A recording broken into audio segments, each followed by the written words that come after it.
guys can have a seat. Thank you, guys. All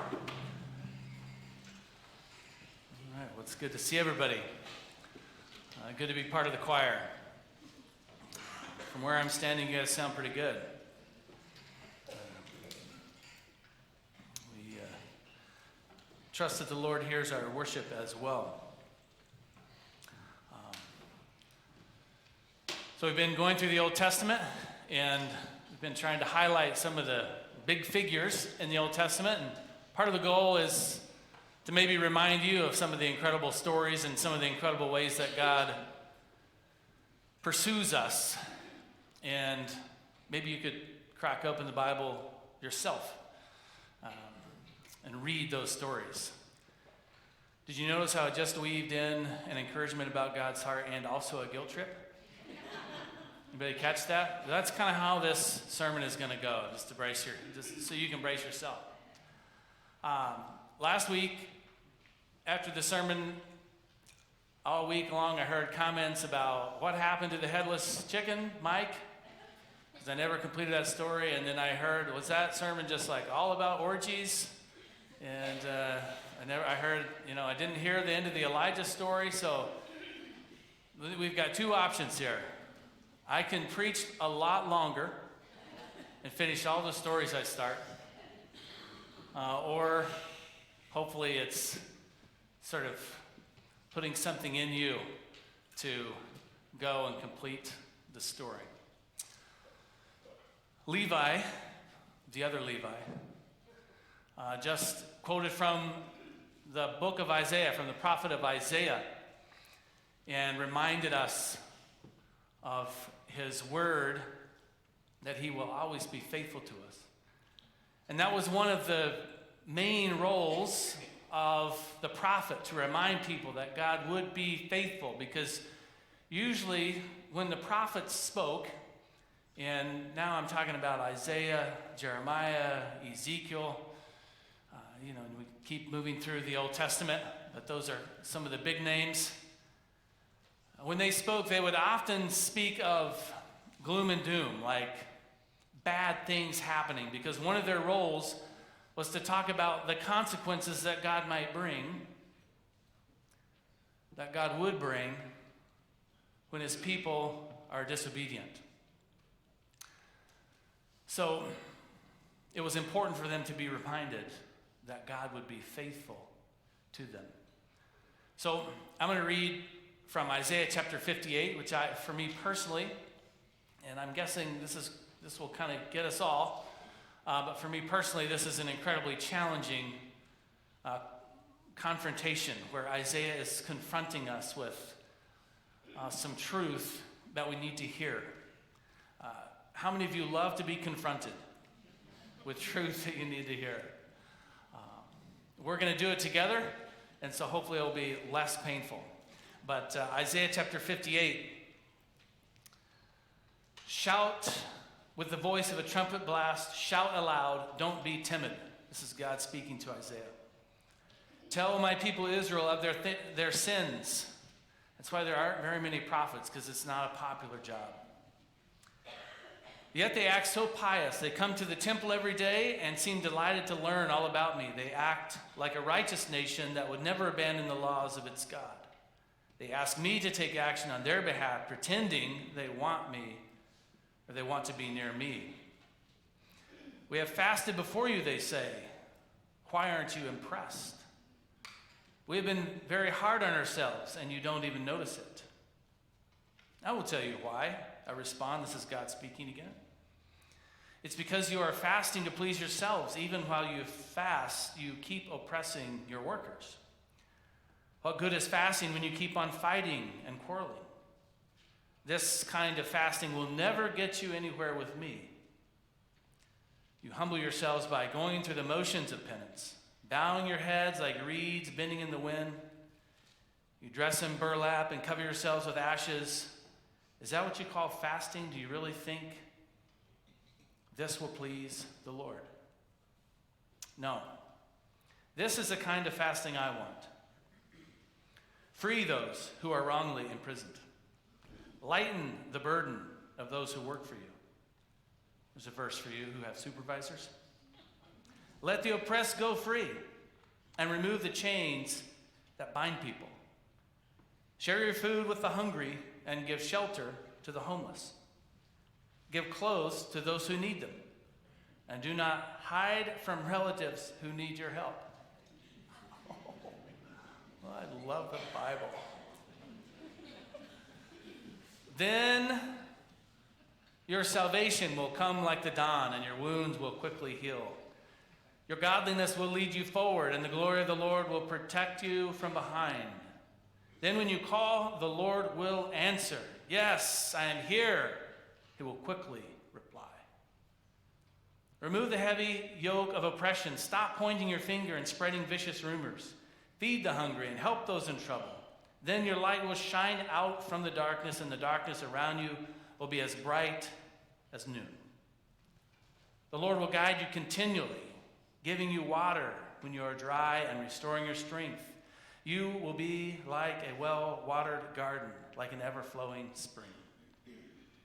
Some of you will rebuild the deserted ruins of your cities. Then you will be known as a rebuilder of walls and a restorer of homes. Keep the Sabbath day holy. Don't pursue your own interests on that day, but enjoy the Sabbath and speak of it with delight as the Lord's holy day. Honor the Sabbath in everything you do on that day, and don't follow your own desires or talk idly. Then the Lord will be your delight. I will give you great honor and satisfy you with the inheritance I promised to your ancestor Jacob. I, the Lord, have spoken. There's one amen. That's good. So, this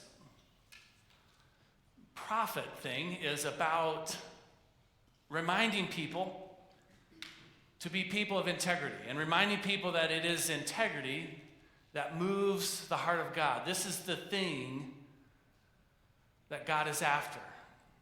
God is confronting us with ritual that is void of the reality, or penance without productivity.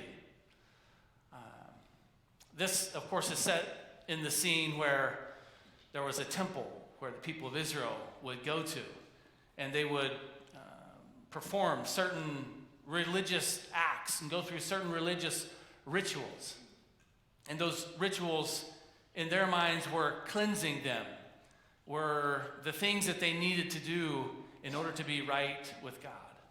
And God is simply saying to the people of Israel, I really don't care about any of that stuff, unless when the rubber meets the road, I am being honored. Is it possible that you have ever given lip service to God? Let me explain lip service. And by you, I mean you and I. Lip service is where you say, for example, you say you're going to do something, but then you don't actually do it.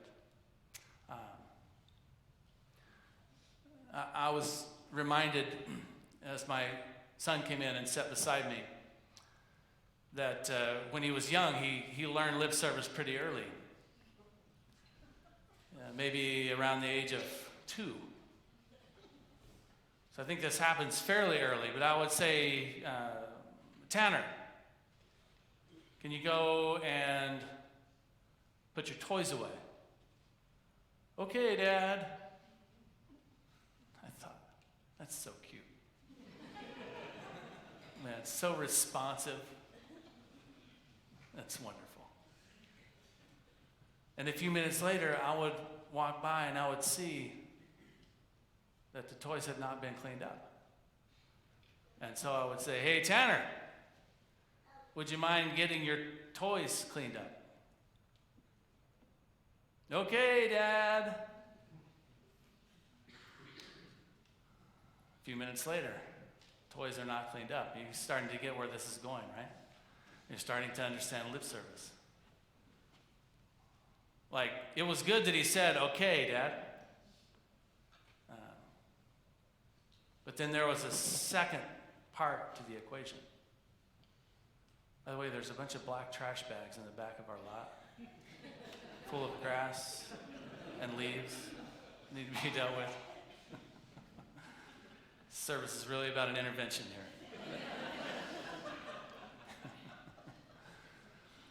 Is it possible that you and I sometimes just give lip service? Well, if you're like me, I know that this is a regular occurrence. This is something that I am praying, and I would invite you to join me in praying for yourself, that we don't do the lip service thing, that we let our yes be yes and our no be no. If we're not willing to do what God is asking us to do, let's just say so. What? There are some challenging things in here we can read back through that I think are quite actually challenging for us. And I just want us to reflect on these things so that maybe we can stop playing the temple shell game. You know, where you go to the temple, but it's really just a shell. There's nothing actually happening in there. Like there's no actual real commitment to what is going on. What good is fasting when you keep on fighting and quarreling? This kind of fasting will never get you anywhere with me. You know, one of the things that Jesus says about worship is that if you have an issue with your brother or sister, you should leave your gift at the altar, and you should go and reconcile, and then come back and worship. Now, does that mean that in order to come to church on Sunday morning, your life needs to be perfectly in order? Please don't get that message. But hopefully, while you're here, you do hear God's priority, that He is most highly concerned with how you actually live, not just with the things that you give lip service to.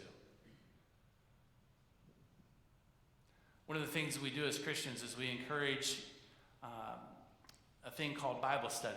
And oftentimes we do this in groups. Has anybody ever heard of a Bible study? You ever heard of like good Christian people saying, well, they're part of my Bible study? What they mean by that is they mean there's this group of people, other Christians, that get together and they read the Bible and they try to understand some things they don't understand, but a lot of what happens is Christians in Bible studies, they just agree that certain things are true. Oh yeah, Jesus is awesome. Right? I mean, that's one of the things you do in Bible study. And I'm kind of giving it grief, and I do encourage everybody to actually be in a Bible study, by the way. But I'm giving us a little bit of grief here because oftentimes we sit around, we agree that certain things are true. And then what happens? Reality hits. Right? So from time to time, mornings like this, for example, we need to be confronted with the truth, with the reality of where we are at in our lives.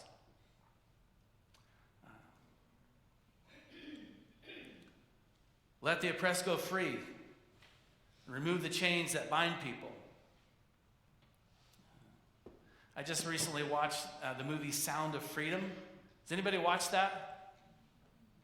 Okay. Everybody should go watch Sound of Freedom or get it on whatever streaming platform it's on by now. I don't know if it's still in the theaters or not.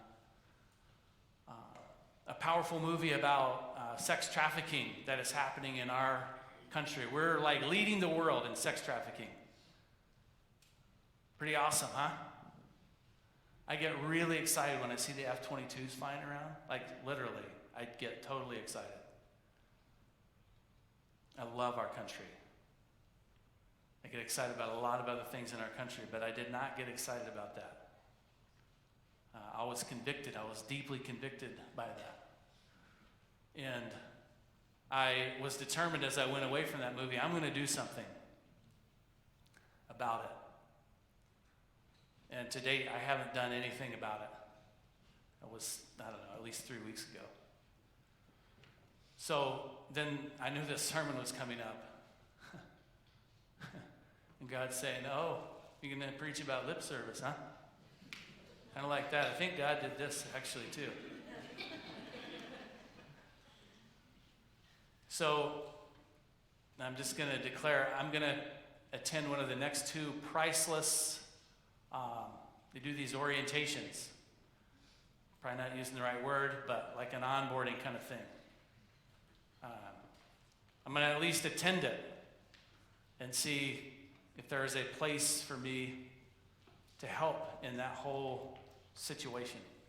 Because I feel like if I'm not, with Interpol or something, I can't do anything. But maybe there is a way for me to help.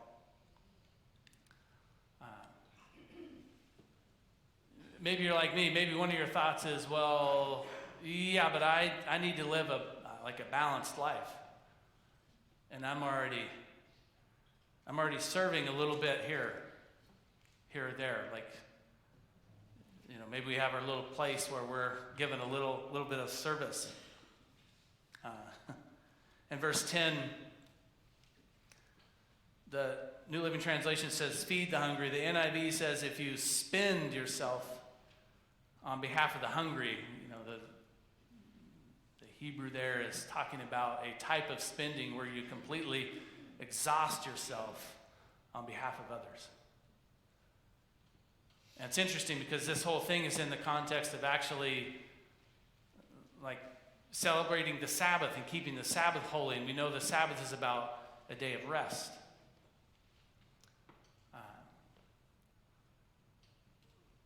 I've been hitting this a few times recently, so somebody might think I'm on a campaign, but actually I'm just reading the Bible, and this is kind of what's coming out.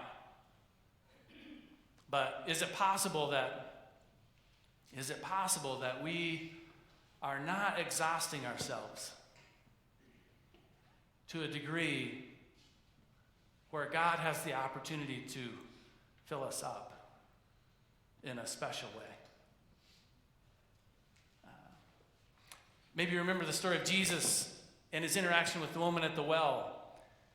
He says to his disciples, I'm tired. Go on into the city, get me some food. And it doesn't actually say it like that. You have to read the story yourself. I'm kind of going along with the story here. But while they are gone, a woman comes to the well, and he reveals himself to her in terms of a little bit of who he is. And she realizes that he is the Messiah. She goes back into Samaria and, not Samaria, but the town where she's from. I can't think of it right now. Is there a Bible scholar who wants to?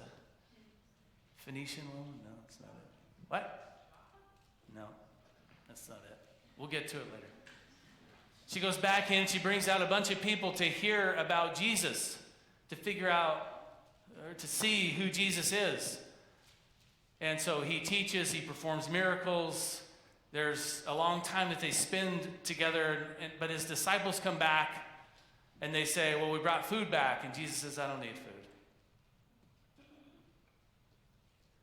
I don't need food. They're like, what are you talking about? And Jesus says, I've got food that you have no idea about. Right? Jesus was tired. His father said, you need to pour yourself out again. All that, your nutritional needs, your energy needs, I've got that. Remember, I am the creator of the universe. I can fill your belly like this. Not a problem. I don't know if that's actually how it happened, but Jesus gives us this little glimpse into what God's desire is for us, the type of communion he wants to share with us. Right? He wants to join us doing difficult things in difficult places. He wants to join us as we exhaust ourselves, as we pour ourselves out. Now, of course, he does allow for rest, and actually he commands us to rest. But maybe we should be reminded that it's a 6-to-1 ratio. Right? You work fully. You exhaust yourselves completely for 6 days. You on the 7th day, you are ready to rest.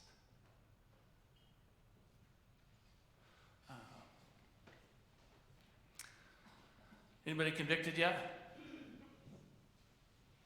to spend yourselves on behalf of the hungry. Give shelter to the homeless. Whew. This is a tough one, especially in Anchorage, right? This is a tough one for me because I am aware of a lot of different resources that a homeless person can tap into, actually. And I've gone through a lot of stories with a lot of different homeless folks, and I'm like 99.9% in coming up with a reason why I can't help them because they're not helping themselves. Anybody else? I'm not totally sure that that's where I should be. I'm not totally sure I'm spending myself. I'm exhausting myself on behalf of those who are in need. So I'm asking you to be unbalanced. I'm asking you to be unbalanced in the right ways and to trust in God's promise. Right? Then your salvation will come like the dawn and your wounds will quickly heal. I've got a knee problem. Maybe it's because I'm not exhausting myself on behalf of the poor. But God is promising, right? I'm going to be with you in that. Pour yourselves out, dive into obedience, and I'm going to join you there. Then when you call, the Lord will answer, yes, I am here. He will quickly respond, right? From James chapter 5, we know the prayer of a righteous man is powerful and effective. Righteousness is where the rubber meets the road, doing faith, living faith out. I believe this is true, so I'm going to do this thing. There is a famous violinist, Joshua Bell. He is arguably the best violinist in the world. To go and hear him, to get a seat in the very, very cheap seats, you'd be paying $500. They decided to do an experiment, and they took him and they put him in a very busy section of New York City where there were people walking by all the time. He played the violin beautifully for 45 minutes, a full concert. Went through all of his pieces. 3 people out of 1,100 who passed by, 3 people stopped and listened. He made $32 that day. What a reminder to us that it's quite possible that we are missing something significant in our lives by chasing after the things of this world. It's quite possible that God is playing the violin masterfully, and we are just walking by. Somewhere in the background, there's beautiful music playing, but we are not concerned. We have more important things to be worried about. Is it possible that we are missing out on God's incredible music? Right? Think about the things that we're concerned about. The things that we worry about and chase after. I'm going to read a couple of passages from the New Testament. James chapter 1, starting in verse 19. Understand this, my dear brothers and sisters, you must all be quick to listen, slow to speak, and slow to become angry. Human anger does not produce the righteousness God desires. So get rid of all the filth and evil in your lives and humbly accept the word God has planted in your hearts, for it has the power to save your souls. But don't just listen to God's word. You must do what it says. Oh, it's a lot. It's okay just to listen, right?